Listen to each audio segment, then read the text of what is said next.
Hi, Vibers. I am Mindy and I'm living intentionally. I just woke up and got Grim fed. I'm here to share the dream that I had because that's what I'm gonna do. I dreamed I was disabled in a power wheelchair as a teenager. And I was going to the hospital where my mom worked as a nurse, and my brother was in one of the rooms. Like, there was a dormitory section, and I was visiting him.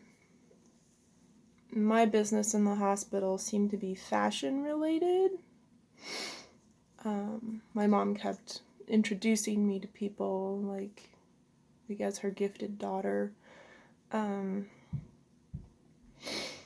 And while I was visiting my brother, we wanted to watch cartoons, and my mom heard that, and she accused us of being on drugs, and she called in a male officer type enforcer person,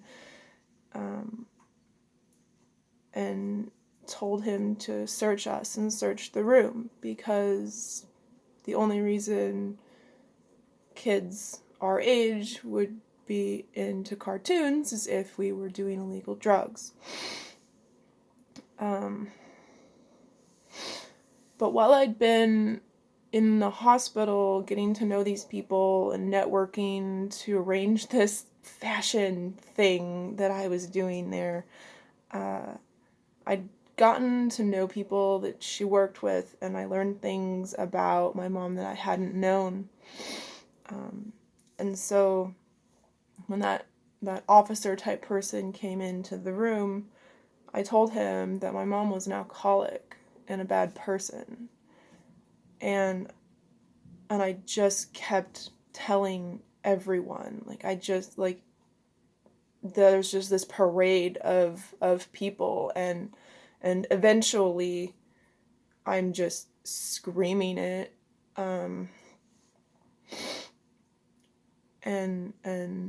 and telling everyone that she's dangerous, and that she needed to get out of our lives.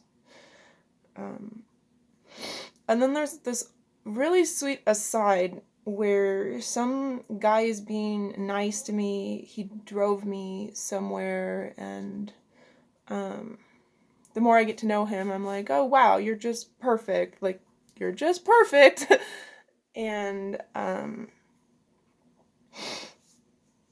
it was like just what I was doing when I like realized, like, oh, like this person like is attractive to me, like now, like, because I've gotten to know their personality, like now I'm attracted. Like, when that like crush switch happened, I just happened to be placing Lava Dolphin in like the top tier of like a 4-tier Calyx IKEA type of cubby opening.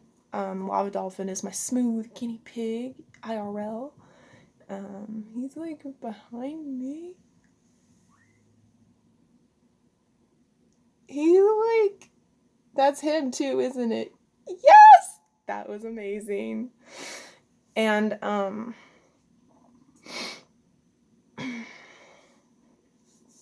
so I just, I just woke up. I needed to get up and feed my cat and use the restroom for the first time. And I was in the restroom just vocally talk to text, getting this into my, my records, because I thought it was just like a nifty little interesting dream. And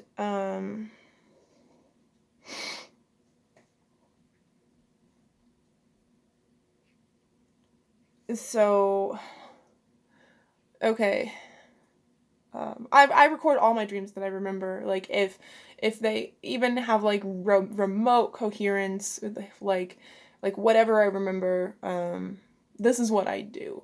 So, I was just like, oh, what a nifty little dream. Like, things went differently in that world. Like, it in the dream, it felt like there was resolution. And and then something came of telling everyone that my mom was abusing me. So at this point, you just need some backstory on me. I'm just going to point out I actually did tell authorities about my mom being an alcoholic, being abusive to me, calling me a dyke. Like, my mom was my number one bully, live-in bully.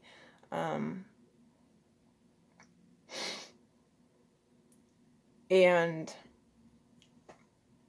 when I was 16, I told my therapist, like, everything that my mom did that was problematic.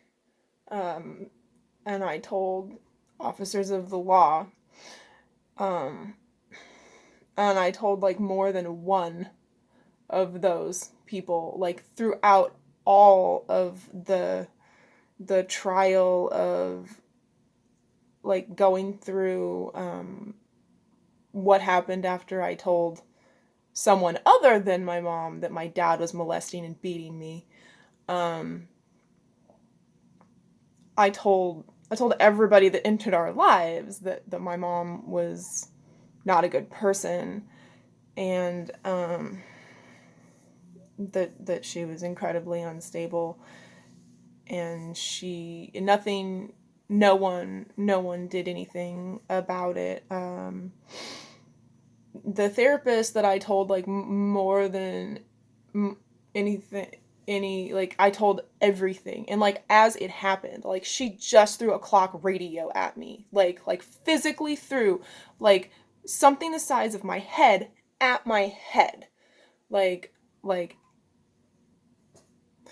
I later went through my mom's paperwork and found that she was, like, totally in cahoots with that therapist, and they were on, like, a first name basis, and she had copied. So what my mom did was copy all of my weird poetry, all of my creepy art. I was a dark kid. Like, I was a dark person. I wanted to wear all black. She threw away every article of black clothing that I had, you know. Like, it was like that in my reality, in my parents' house when I was a teenager. And so that's probably why nothing ever happened there. She had everyone convinced, using my art against me. Like, it was evidence that I was a crazy person. It was evidence that I was a disturbed individual. It was evidence that I should not be believed. And so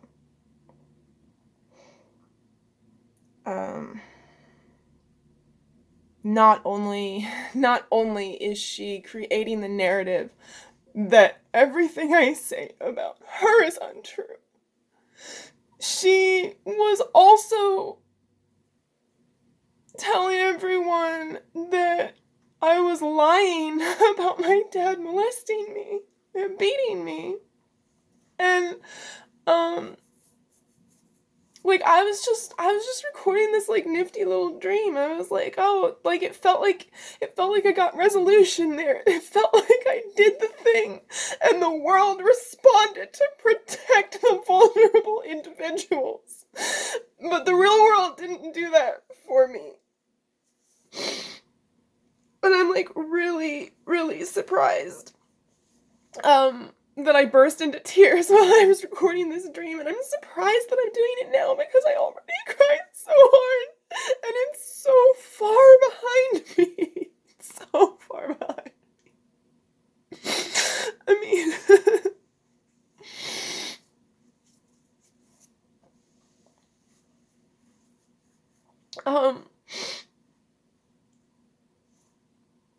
I tried to get help, and I couldn't.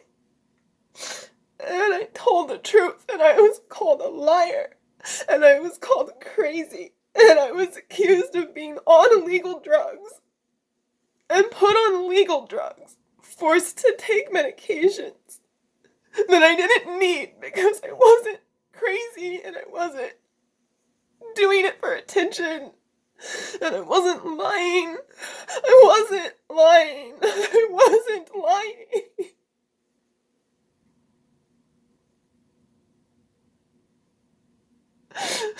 My mother was a monster.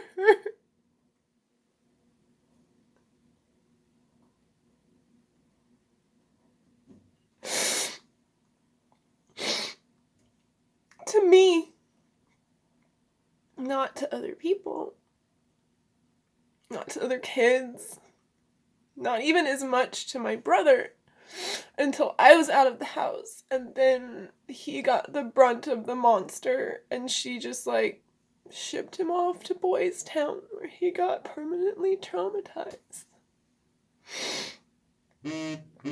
So it was weird being in a wheelchair as a teenager, like trying to navigate, like, I wasn't good at being in a power wheelchair at that point, like it was new and it's like what timeline is this? Like did I get like so much abuse at home? Like I was disabled and I never even made it out of the house before I was in a wheelchair. Like I got sick when I was still with her, but after Dad was gone, like I don't know, and I don't know why it's so upsetting. I really don't. I don't know, but it feels so good to cry about it. It feels so good to cry about it.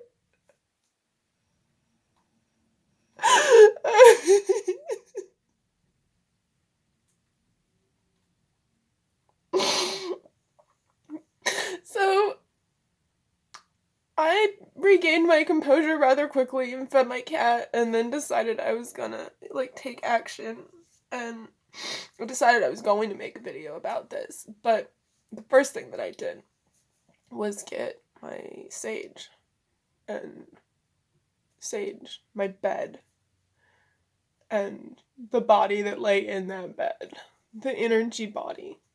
And I said, I'm clearing that pain. I said, I'm clearing that pain.